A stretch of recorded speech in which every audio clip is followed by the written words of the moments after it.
ebemtshela udadewethu omdala okhulile nokuyinikini bethi leli ikhaya lakho alikho elinye wahamba uyephi. Bethi sekuyisikhathi eside impela wabhunguka, thina siyalazi ikhaya lakho, buza thina leli ikhaya lakho. Nokuyinikini eyishusha phansi etheni uyalazi elakho ikhaya, usenokuphikisa abantu abakhulile lo, idolobha limgcwele ekhanda lo. Kuthiwa noma ungahamba uyephi thina imvelaphi yakho siyayazi, awusoze wayiphika. Okungimangaza kakhulu sekuyisikhathi eside wahamba wena waya edolobheni uthi uyasebenza uma sikufonela ngengcingo, kwesinye isikhathi awutholakali nakancane nje. Ezakamakhelwane izingane nokubuya iphindeleka njalo uma kuphela inyanga, wena inyanga eyodwa ngikhumbula neyodwa ubuye. Nakhona mhla uhamba ashonga ukuthi ukubuya kwakho kulengisa oplastiki, uma sibone yakho inyama kuyobe kuphelelisiwe kuthina. Ebemtshela udadewethu kuthiwa ungahamba uyephi uguduza umhlaba wonke leli ikhaya lakho. Nokushalaza-ke udadewethu. Kungapheleli nalapho, uke waqhamuka ubhuti wakho nokade agcineka, usehamba isikhathi eside naye uqobo lakhe. Izingane ezincane usenokuzibuza ukuthi beyizalo uba isikhathi sesiside ahamba. Ehambe ebuzisa-ke ehloboni ethi bahlalaphi abantu basekhaya, tshenani mina. Ethi khona la ubona khona kugcwele izihlahla egcekeni nocadolo, impela ilona ikhaya lakho, buka nezindonga ziyawo, wena kudala uhamba, tshena thina kwenze njani. Uma ichaza ukuthi bekwandonga ziyaduma kanyama kayipheli, kuphela inyama noma kuphele wena uqobo thina indlela esibona ngayo, wena uhamba umkhulu, buka manje ungakanani emzimbeni. Uma ethi iyachaza kuthiwa cha, thula la uphuma khona siyazi ubunokuphikisa abantu abadala ekubeni wena wakhula ngenhlonipho, uhlulwe yini ukuyiveza inhlonipho ekuhambeni unokuyifihla ekuhambeni. Bemtshena-ke kuthiwa yabona leli ilona khaya lakho alikho elinye. Eziqhathulule ezinikini esukuma efuna ukucosha oplastiki afike nabo, thi ungahamba nabo oplastiki bakuthina besivele sifuna inyama kuwena. Bemtshena kuthiwa uyabona la ikhaya lakho leli alikho elinye, akhona lapha akuphelelanga lapho. Kukwaqhamuka omunye omakhelwane bamemfanisa bathi sengathi ubaba wazo lezi zingane. Ayibo baba, khuluma nathi, kwenze njani? Uthi kuningi phela bomakhelwane, khulumani nami, uphi umama wezingane zami? Ethi thina fanele ngabe sibuza wena ukuthi muphi umama wezingane ngoba wena wanede wathola umsebenzi washintsha nendawo yokuhlala, siyazi ukuthi wawusebenza kude. Ethi uyabona la ayikusekhaya la, kusekhaya la. Ekhuluma uMaSibisi ethi ngconywana ngoba usalibona nalelo khaya, tshela thina-ke ikhaya ubungalibheki ngani sonke lesikhathi. Okubuhlungu kakhulu oDisemba bebeshaya beze belandelana, kodwa wena lutho ukukubona, mhlawumbe sakugcina usebenzela ubani. Eish, uyena yo umsebenzeli, uyakhumbula nawe usakuyona le ndawo. Wanede wathola umsebenzi eGoli wakhohlwa umndeni wakho, kwenze njani? Enikini ikhandi uMaxulu ethi hayibo, khuluma nami Masibisi, useshadile lo baba. Bebona iringi emnweni. Hayi, lo baba sengathi kuningi esingakwazi ngaye. Nathi-ke kwenze njani baba? Athi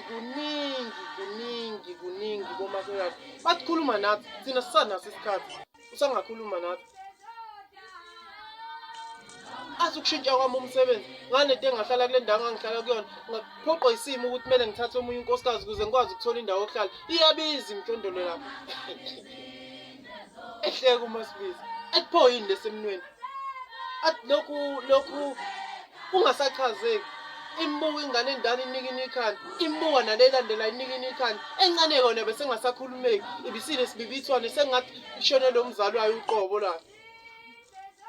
Bethi khuluma nathi baba, usho makhelwane, bethi kwenze njani?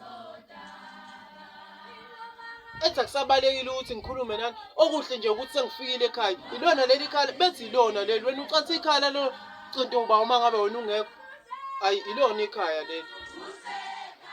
Athi nini idolobha linigcwane ekhanda. nento nathola umsebenzi ezindaweni ezikude ikhaya lishiya livaliwe nazi-ke nezidonga ziyawa le ilona ikhaya leni le bebebaningi omakhelwane ubungafunga khona ingozi eyenzakalile kanti cha nje kubuye idolobha lonke lezekhaya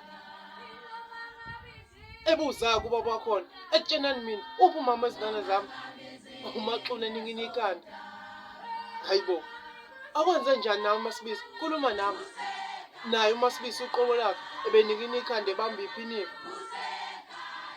wonke umuntu ebekhona bebabuka njengabantu ebengathi bengaziwa noma mhlawumbe abantu ebebejaha umphakathi khulumani iqiniso kwenze njani usukume ngingane ithi mina ngiyamazi umzali walayika ukuthi washona ngaphi uma ningakunikeza isikhathi esincane nje sokuthi ngixoshe umphakathi esukuma baba sesibongile ithi ingane uyabona le ikhaya leni uqobo lakhe anidukanga ilona ikhaya leni leli ethi ikhuluma nami-ke mntanami umama wekhaya washona ngakephi ikhaya lingane ihlala phansi uyibona nje ukuthi ebusweni idukubele uyibona nje ebusweni ukuthi idangele uyibona nje ebusweni ukuthi esengathi kuningi okwenzakalile kade ningekho mntanami tshena mina uphi unkosikazi wami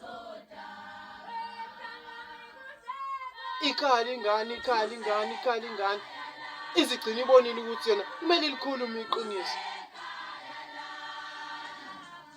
ithi unkosikazi wakho baba kunento eyenzeka phakathi kwalo wafa ubhuti wakamakhelwane ekufeni kwakho ubhuti wamakhelwane ubaba umama wala ekhaya besenokuhlala yedwa ngaso sonke isikhathi enokucabanga enokubonakala ebusuku ezihlalele ngaphandle hayibo mntanami khuluma nami wena kwenze njani wasubaba sibibithana usufika endabeni ethokumthusa kakhulu lo mama benokuhlala yedwa uma ngabe kunezikanyezi ezibukela zona enokuhleka omakhelwane bese besola ngathi nasekhanda kasekho kahle kanti cha uyaphila ithi ingane akuphelelanga ke lapho kuke kwafa nobani kunale ntombazane ebiwudokotela khona lapha ngenhla ukufa kwayo umakhelwane wakhetha ngokusobala ukuthi wonke kumele uphikelele kuyena ufike umbuzo umama akukhulume lonke iqiniso uma besha baziyo bathi kunezinye zezinto ebesenokuziphatha ezingalungile ezandleni zakhe kuyinamhlanje nje akekho ngenxa yazo kuningi baba kuningi baba imbuka-ke ingane ithi lona kodwa ikhaya lami leli mntanami ethi lona kanye baba wami awudukanga impela ufike kulona impela ikhaya ilona leli alikho elinye ubaba bezithulisa izingane ethi ningabe nisakhala izingane zami uyabona leli izingane zami ikhaya lenu-ke leli alikho elinye ningahamba niphi imvelaphi yenu iyona le akukho okunye ezichazela-ke izingane ubaba ethi senginomunye umndeni izingane zami nina bengingangcinyana ukuthi nibamukele uma befika ngoba kule mpela sonto ezayo bayaqhamuka impela bayeza uma gcineni kini ikhanda etshena mina baba sezizingaki izingane onazo ethi mntanami aziziningi kakhulu isikhombisa ya mntanami zona zikhona impela zizofika wena ngekudala mina ngifuna ukuthi uzamukele njengosisi omdala kunazo hayi kuningi ilo iqhubekile ikhulume uMasibisi uthi ilona ikhaya leni leli kusekhaya-ke nkosi'nathi gift the poet nifike ningikhonzele kumncedi nakuselula